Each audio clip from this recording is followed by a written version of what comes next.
Boa noite, nação santista. Está começando a primeira edição do Boletim do Diário do Peixe.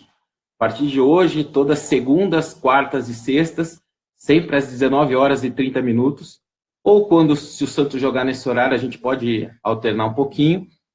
Alguém da nossa equipe estará aqui para conversar com vocês sobre as últimas informações do Santos, dar uns bastidores, que é o que todo torcedor gosta de saber. Então, a partir de hoje, neste horário, sempre às 19h30, alguém aqui da nossa equipe do Diário do Peixe estará conversando com vocês e tentando tirar um pouquinho as suas dúvidas sobre o Santos. Hoje a gente vai aproveitar o embalo, né, da classificação da Copa São Paulo de Juniores. O Santos ganhou hoje por 2-0 do Atlético Paranaense, está nas quartas de final, vai enfrentar agora o Internacional. E essa equipe da Copa São Paulo de Juniores tem alguns destaques, alguns personagens interessantes, né? Hoje, mais uma vez, o Calabres fez um gol, fez o primeiro gol, um chute de fora da área. O Calabres participou de mais da metade dos gols do Santos até agora na Copa São Paulo. O Santos fez 15 gols, o Calabres fez 3 e deu assistência para 5. Então, dos 15 gols do Santos, ele participou de 8 gols. Hoje pela manhã a gente conversou com o técnico Jair Ventura, inclusive sobre a possibilidade de aproveitar o Calabres na equipe profissional. Tem uma matéria no nosso site, o diariodopeixe.com.br, falando sobre isso. O Jair pediu um pouquinho de cautela, disse que muitas vezes depende não só do talento do jogador, como também da oportunidade no time de cima, talvez na posição ele acredita que o Santos possa estar bem servido, mas eu, pessoalmente, acredito que o Calabres tem uma chance aí, porque o Santos não tem um segundo volante com essa qualidade de passe, com essa finalização de fora da área. Hoje, o segundo volante do Santos seria o Renato e talvez o Vecchio, quando o Santos tiver um outro meia, possa jogar como segundo volante, como ele já jogou, né? Então, tem essa possibilidade aí de aproveitamento do Calabres. E também tem o autor do segundo gol do Santos, foi o Alisson Madalena, que é um jogador que tem uma história muito bacana. Ele é de uma cidade no sertão do Ceará, a cidade que tem pouco mais de 20 mil habitantes. Ele disse pra gente, tem até uma matéria no site também, que a cidade para acompanhar os jogos da Copa São Paulo de Juniores, tem um telão na praça, e ele faz questão de carregar o nome da cidade. Ele tem muito orgulho de ter saído do sertão do Ceará para defender o Santos, né? Então, essa é uma questão bastante legal. A gente, no Diário, é meio fã do Alisson Madalena, ele fez o terceiro gol dele na Copa São Paulo hoje. Já respondendo o Bruno Quadros, né, tem uma notícia do empréstimo do Kleber para o Vasco. É uma possibilidade, mas ainda não é concreta, viu, Bruno? O Kleber, inclusive, ele está inscrito no Campeonato Paulista, ele viajou com a delegação do Santos para Lins, e realmente tem essa conversa, tem essa possibilidade, mas ainda não está 100% confirmada, por isso que a gente ainda não publicou nada no Diário, e eu não sei como a gente pode tratar esse empréstimo, porque assim, o Santos já hoje inscreveu 21 jogadores no Campeonato Paulista, né? Pelo regulamento da federação, você pode inscrever nessa primeira fase 26 atletas apenas. Então, o Santos, na teoria, o Santos tem 5 vagas. Se o Santos emprestar o Kleber, ele não vai poder fazer substituição até o início da segunda fase. Então, o Santos teria ainda para entrar Gustavo Henrique, que não entrou, o Vitor Bueno, e teria os espaços para os reforços que o Santos está no mercado buscando, né? A relação, se tem alguma relação com o Nenê, não, porque o Nenê, até onde eu sei, está sem contrato com o Vasco, né? A questão do Nenê, acho que é outra, né? A gente está monitorando essa situação, temos falado constantemente com o empresário do Nenê. O empresário do Nenê disse que ainda não tem nada muito certo, então a gente tá com cautela nesse caso. Não é um jogador que tem muitas características que o Jair Ventura gosta, né? Ele gosta de jogadores competitivos. E hoje o Nenê é um jogador que se destaca pela qualidade técnica, mas não é um jogador intenso, é um jogador que possa cumprir todas as funções que o Jair gosta de ter no seu elenco, né? Então, assim, é uma possibilidade? Mas hoje nós temos muitas possibilidades no mercado. Essa fase, os empresários aproveitam, deitam e rolam. Então, assim, imagino que o Gustavo Vieira, que é o executivo de futebol do Santos, hoje ele deve receber uma centena de ofertas de jogadores e uma ou outra vai dependendo das circunstâncias, pode casar. O Santos tem necessidade de jogadores para o meio campo e para o ataque. Então, até hoje a gente fez essa matéria, hoje a gente deu em primeira mão, o Diário do Peixe, o site deu em primeira mão a lista de inscritos do Santos no Campeonato Paulista. Até um grande problema que foi o Rodrigão não apareceu na primeira lista, e o curioso dessa história não é só ele não ter aparecido na primeira lista, para todo torcedor entender e até quiser, às vezes, ter um pouquinho mais de informação, se você entrar no site da Federação Paulista, tem uma área lá onde você vai encontrar o registro dos atletas. Até por volta de meio-dia, o Rodrigão não aparecia entre os atletas registrados no Santos. Então, na primeira relação, o Santos apareceu com apenas 20 jogadores, e só depois o Santos disse que foi um erro da FPF, e daí o Santos colocou o 21º jogador na lista, que foi o Rodrigão. Então, assim, são 26, só para deixar claro mais uma vez, são 26 atletas que o clube pode inscrever na primeira fase. Não pode haver troca, a não ser em caso de lesão confirmada com laudo médico. Então, se o Kleber for realmente para o Vasco, o Santos vai perder uma dessas vagas, porque o Kleber está nessa primeira relação de inscritos e viajou com o elenco para Lins. O mais curioso dessa lista é que, logo depois que ela foi divulgada, o Santos divulgou a numeração dos atletas para a disputa do Campeonato Paulista e para a temporada. E são 3 números chaves que aparecem abertos: o 7, o 9 e o 10. O 7 foi o número que o Robinho sempre usou no Santos. Então, essa negociação ainda ela persiste. O presidente, José Carlos Pérez, tem muito interesse na volta do Robinho, mas as pessoas em volta do presidente estão tentando convencê-lo a não seguir com a negociação por causa do problema que o Robinho está enfrentando na Itália.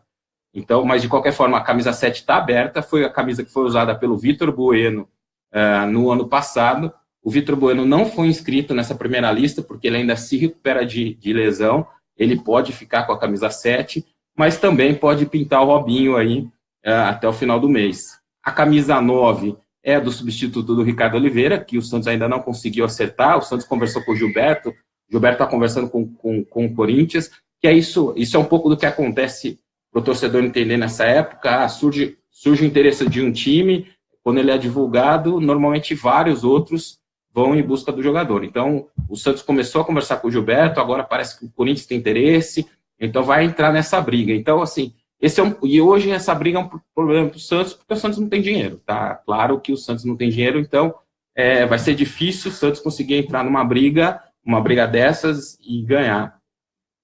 Então, assim, acho que esse é um grande problema, né? Estou vendo algumas perguntas aqui, o Newton César pergunta do Lucas, do Tigre, lá do México, né?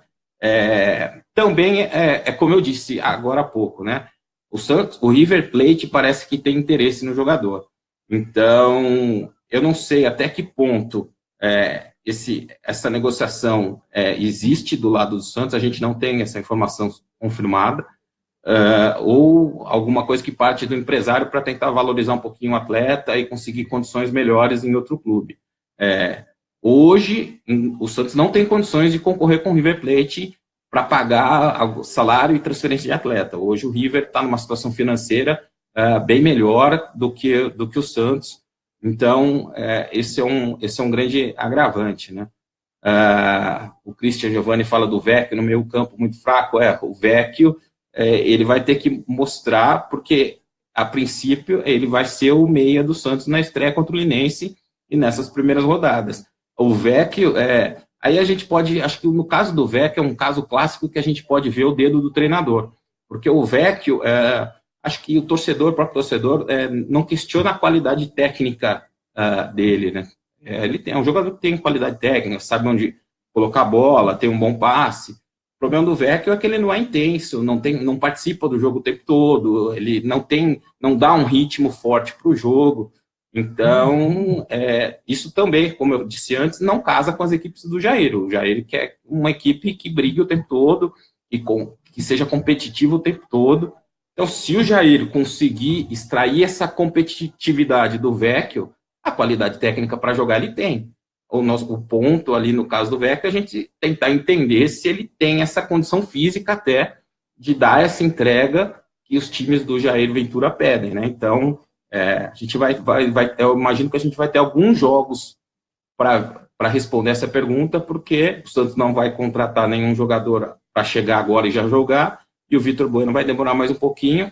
Então, a gente tem o Vecchio, ou talvez o Giamota, por enquanto, mas a gente acho que vai ter que se contentar um pouquinho com o Vecchio no começo, né? Diogo Vitor, Diego Cardoso. Então, são dois casos em que eles não entram na regra. Até hoje perguntaram para a gente no Twitter do Diário do Peixe, até se você, quem não segue ainda, vale a pena tentar seguir aí, @Diário do Peixe. Perguntaram hoje para a gente por que os jogadores das categorias de base que estão no profissional não contam para a lista de atletas da base. No Campeonato Paulista são duas listas, uma de 26 jogadores profissionais e alguns jogadores das categorias de base que não conta, que o clube pode mudar a qualquer momento. A questão é que essa lista das categorias de base são para jogadores com mais de 16 anos e menos de 21 anos. São jogadores até 1997. Então, o Diogo Vitor e o Diego Cardoso, eles entrariam na lista de 26. Então, a concorrência para eles passa a ser muito grande, né? Então, assim, o Santos já inscreveu 21, como eu disse anteriormente, são 5 vagas. Dessas 5 vagas, o Santos ainda não tem um 10, não tem um 9, o presidente disse que quer 2, então a competitividade é muito grande, né? Ficaram fora dessa lista o Leandro Donizete, o Rafael Longini, o Serginho. O Yuri ficou fora da lista, mas ele estava sem contrato. Hoje ele renovou o contrato. Na verdade, porque a situação do Yuri, ele estava até o final do ano emprestado pelo Audax ao Santos. O Santos fez a opção de compra. O Santos comprou o Yuri no meio do ano passado. Então, agora ele fez um contrato definitivo, Santos e Yuri, de 3 anos. Como isso não tinha sido feito até então, ele ficou fora da lista dos inscritos. Então, precisa saber também se ele vai ocupar uma dessas vagas, dessas 5 vagas hoje que o Santos tem à disposição para o Campeonato Paulista. Eu acho que não, mas hoje o Santos, inclusive, anunciou no site oficial, fez um vídeo com a renovação do Yuri e do Ian, o irmão dele, por uma temporada. Então, tá nessa pendência aí dessas 5 últimas vagas, né? Dá uma olhada nas perguntas aqui. Calabres joga muito, bom passe, calmo, chutador. É o que eu disse no começo. Eu acho que o Santos não tem um segundo volante com essa característica. Eu acho que tem espaço para o Calabres e eu acho que ele tem um biotipo já excelente para jogar no profissional. Mas o Jair pediu calma. Ele citou hoje na entrevista que nós publicamos no Diário do Peixe que às vezes o jogador se destaca e na posição o time profissional está bem servido. Então, a gente tem que ir um pouco com cautela nessa situação, né? Está sendo contratado o Vasco, pelo menos está saindo aqui. Eu não sei, o Valdir Nunes, eu não sei de quem você está falando, do Kleber, né? Se for do Kleber, a gente já comentou anteriormente. A gente sabe que tem uma negociação, mas o Kleber está inscrito no Campeonato Paulista, está ocupando uma das 26 vagas e viajou com a delegação para Lins. O Lucas Marins pergunta qual a minha expectativa para esse ano. O que eu aprendi acompanhando o Santos já há 40 anos é que o Santos sempre nos surpreende, né? Então, assim, eu acho que o Santos está com uma carência grande aí de jogadores decisivos, né? Hoje, se você pensar, eu imagino que o Santos tem um jogador que é decisivo, que é o Bruno Henrique, e mesmo assim não é um jogador que você pode contar todos os jogos. Você sabe que ele tem potencial, mas ele muitas vezes se perde. Então, se tirar o Bruno Henrique, você tem decisivo o Vanderlei, que foi decisivo em muitos jogos no Campeonato Brasileiro. Mas ali do meio para frente, você não tem certeza. E quando você passa a apostar 100% nos garotos como o Rodrigo, o Yuri Alberto, que são garotos que têm potencial, mas jogar a responsabilidade em cima deles, é aí que a gente vai diferenciar quem é um jogador de bom potencial de um Neymar, de um Robinho. O que aconteceu em 2002, a gente tinha Robinho e Diego, que eram dois jogadores muito fora de série. Então, para eles, esse peso de carregar a responsabilidade de comandar o Santos não fez diferença. Mas é difícil você deixar esse peso para dois meninos de 17 anos. Não são todos que conseguem se manter e conseguir esse destaque, né? Mandar uma boa noite aí para o Clóvis de Taubaté. Legal, Clóvis. Espero que você acompanhe sempre a nossa página aqui no Facebook, nosso site, diariodopeixe.com.br. Nós estamos só com 2 meses, mas a nossa proposta é oferecer o melhor conteúdo para o torcedor santista. Hoje, como eu disse aqui antes, hoje o torcedor que acompanha o Diário do Peixe ficou sabendo antes de todo mundo qual era a relação dos inscritos para o Campeonato Paulista. Então, a gente está fazendo um trabalho que a gente julga ser muito sério para tentar atender vocês da melhor forma possível, né? Será que o Gabigol vem? O 10 que o Santos não escreveu está preparado para ele, é o grande sonho do presidente o José Carlos Pérez. O Pérez participou até da indicação do Gabigol, conhecia os familiares, da primeira passagem do Gabigol pelo Santos, né, quando ele foi para as categorias de base. Então é um jogador que ele gosta muito. Agora a gente volta ao problema financeiro do Santos, que daí interfere em todas as outras negociações, como a do rapaz do Tigres, né? O Santos tem uma carência financeira hoje muito grande, então a Inter está pedindo que o Santos pague adiantado o percentual dos salários do Gabigol durante o período de empréstimo, né? Então o Santos está com essa dificuldade de caixa. Daí você vai contratar um jogador que não é pagando um valor alto, como é o caso do Zé Larian, e não vai investir esse dinheiro no Gabigol, não faz muito sentido para mim, né? Então, eu acho que talvez por isso que as conversas de negociações do Santos estejam demorando tanto, né? Eu acho que o Santos tem como prioridade a volta do Gabigol e tem um caixa X que ele pretende investir nisso para depois só investir em outros atletas para completar o elenco, né? Porque o Gabigol é um jogador que ele mostrou na primeira passagem dele pelo Santos que ele pode mudar um pouquinho o patamar da equipe, né? Ele pode ser esse jogador decisivo que o Santos hoje não tem. Então, vale a pena um investimento aí, fazer um sacrifício para tentar trazer um jogador desse, né? E ainda mais um jogador identificado e que já disse várias vezes que quer voltar para o Santos, né? Vladimir Hernandes vai sair mesmo, Rafael Longini tem chance de entrar no Paulista.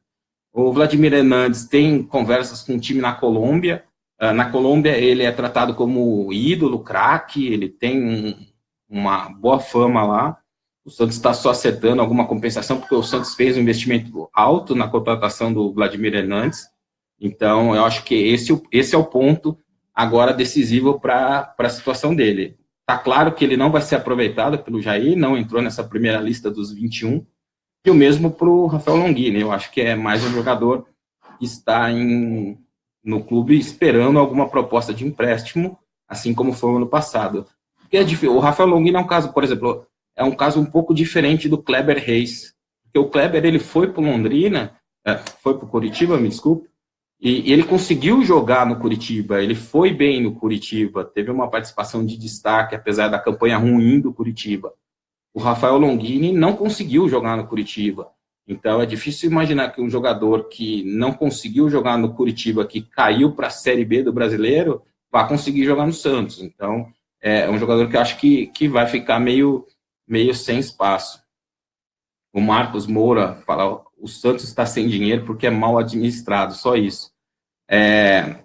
O Santos, eu não queria entrar nesse ponto de má administração, o que eu posso dizer é que, na minha opinião pessoal, o Santos fez más escolhas nos últimos anos de como investir o seu dinheiro. Então, se você olhar o quanto o Santos gastou com algumas contratações, você pode ficar claro que a situação do clube poderia ser bem melhor do que a situação atual. Então, realmente, o clube hoje está pagando preço. E não é só o Santos. Se você ver o discurso do São Paulo, o ano passado foi esse, de tentar equilibrar as finanças. Isso é uma coisa que eu julgo muito positivo. O futebol brasileiro está caminhando para um lado de profissionalização que não dá mais para usar métodos que os clubes usavam antigamente, né? Antigamente, o clube contratava um jogador, queria mandar embora, mandava embora e falava, vai procurar seus direitos na justiça. Os jogadores iam procurar os direitos na justiça, demoravam uns 3, 4 anos o processo, mas quando eles ganhavam o processo, o clube ficava com uma herança maldita aí. Então, hoje você tem que ter um pouco mais de cautela com essas ações trabalhistas, tem que ter um cuidado administrativo maior, por isso que está tendo uma profissionalização cada vez maior da classe de executivos de futebol. O próprio presidente Pérez, a gente percebe que é uma pessoa que tem uma cabeça muito boa para esse lado administrativo. Então, realmente, o Santos está pagando um preço de más escolhas nos últimos anos, né? O caso do Leandro Damião, por exemplo, é um clássico, né? Então, o Santos está pagando um preço muito alto por isso, por más escolhas. Eu até comentei aqui do Leandro Damião, é bom falar um pouquinho do Sacha, né? Que o Sacha está fora da estreia, mas hoje o Jair Ventura elogiou bastante ele, disse que foi um pedido dele a contratação do Sacha, ele já tinha pedido o Sacha para o Botafogo, e ele acha que o Sacha tem uma vantagem sobre alguns outros atletas, porque ele pode fazer várias funções ali no ataque. Ele pode tanto jogar aberto, quanto pode jogar como um falso 9, foi o que o Jair Ventura disse hoje na entrevista coletiva. E a negociação do Sacha, o Sacha veio para o Santos como foi um jogador que o Internacional colocou à disposição, porque o Inter pediu a prorrogação do empréstimo do Leandro Damião até o final do ano. O Leandro Damião estava emprestado ao Inter apenas até junho, o Inter pediu a prorrogação por mais 6 meses até o final do ano e ofereceu alguns jogadores, entre eles o Sacha. O Santos pediu o Sacha para fazer parte do elenco. Então, e o Damião agora vai ficar até dezembro no Inter. Ao chegar em dezembro, o contrato dele com o Santos termina e ele está liberado para seguir a sua vida sem qualquer tipo de vínculo com o Santos. Então, esse foi o teor da negociação do Sacha. Eu não estou conseguindo ver os comentários aqui de vocês, eu peço até desculpa, então eu vou só colocar mais algumas situações que eu tinha levantado para bater um papo com vocês hoje. Saiu a primeira escala de árbitros do Campeonato Paulista. Quem vai apitar Santos e Linense vai ser o Luiz Flávio de Oliveira, o irmão do Paulo César de Oliveira. E por coincidência, o Luiz Flávio foi o árbitro do primeiro jogo do Santos em 2017, que foi o amistoso contra o Kenitra. Então, o Luiz Flávio vai apitar esse jogo contra o Linense. O Linense é um time que não fez uma pré-temporada boa. Ele, apesar de ter essa vantagem física, como já diz, de estar treinando desde dezembro, ele perdeu a maioria dos jogos treinos que fez. Na última quinta-feira, ele perdeu para o Londrina por 3-1. Perdeu para times da Série A3, então é perfeitamente possível acreditar que o Santos possa estrear no Campeonato Paulista com um bom resultado, né? Então a gente espera que o Santos possa começar com o pé direito aí essa competição, né? Então, aí hoje como a gente estava falando do Jair, né? Hoje teve a primeira entrevista coletiva dele, e ele falou alguns pontos bem interessantes, né? Além dessa situação do Sacha, ele disse que acha que quarta-feira a gente já vai conseguir ver um pouquinho da cara dele no time do Santos. Ele disse até que ele teve que exigir demais dos atletas nesses primeiros dias, para que eles chegassem num nível bom físico, para poder ter a entrega que ele gosta de mostrar nos seus times. Então, ele disse que acredita que já vai ter um pouquinho da sua cara nesse jogo de quarta-feira contra o Linense. Ele deu a entender que tem uma disputa aberta pela camisa 9, pela posição do número 9, entre o Rodrigão e o Yuri Alberto. O Rodrigão foi titular no jogo treino contra a Portuguesa Santista, o Santos ganhou de 8-1 na única atividade que fez antes da estreia, mas ele não fez gol. O Yuri Alberto entrou no segundo tempo e fez um dos gols da equipe, um gol bonito, passou pelo goleiro. Então tem essa disputa meio que aberta aí por uma vaga no time. O resto não deve ter surpresa, com Vanderlei, Vitor Ferraz, David Braz, Lucas Veríssimo e Romário, Alisson, Renato e Vecchio, Copete, Rodrigão provavelmente, e Bruno Henrique. Bruno Henrique que herdou a camisa 11, não vai ser mais o 27 esse ano, vai ser o camisa 11, seguindo os passos aí de Neymar e de outros grandes atletas que passaram pelo Santos e vestiram essa camisa. Então, é mais ou menos isso que a gente queria bater um papo com vocês. Toda segunda, quarta e sexta, nesse horário, um integrante da nossa equipe vai responder algumas perguntas. Hoje eu estou com um pouquinho de dificuldade aqui para encontrar as perguntas que vocês estão mandando para a gente, mas na quarta-feira já vai estar normalizado, e eu convido a todos aí para acompanhar nosso site, diariodopeixe.com.br, acompanhar nossas redes sociais, o Twitter, Diário do Peixe, Instagram, a mesma coisa, e a gente, como eu disse, procura oferecer o melhor conteúdo possível para vocês. A gente tem a expectativa de ser a maior plataforma de conteúdo para o torcedor santista. Então, tudo que a gente conversou aqui tem um pouquinho lá, essa negociação do Kleber logo, logo vai estar lá também, mas eu espero que vocês nos acompanhem e mandem sempre seu feedback. A gente está sempre lendo os comentários que vocês mandam, tanto nas matérias quanto nas redes sociais. Então, a gente conta mesmo com essa participação de vocês para a gente, porque o nosso, como eu disse antes, o nosso site, a nossa plataforma é feita para o torcedor santista. A gente quer oferecer o melhor conteúdo possível, então a gente depende aí desse feedback de vocês. Então, na quarta-feira, provavelmente às 19 horas, um pouco antes da estreia do Santos, a gente vai estar aqui de novo para bater um papo com vocês, provavelmente numa condição um pouquinho melhor. Agora os comentários estão voltando, mas eu queria agradecer aí a todos que acompanharam essa live nesses últimos 20 minutos e convidar de novo para acompanhar o diariodopeixe.com.br, e na quarta-feira, por volta das 19 horas, um pouco antes da estreia, a gente vai entrar já com a escalação, com os principais informações e com algumas dicas, algumas informações de bastidores do Santos para todos vocês. Um abraço e até lá.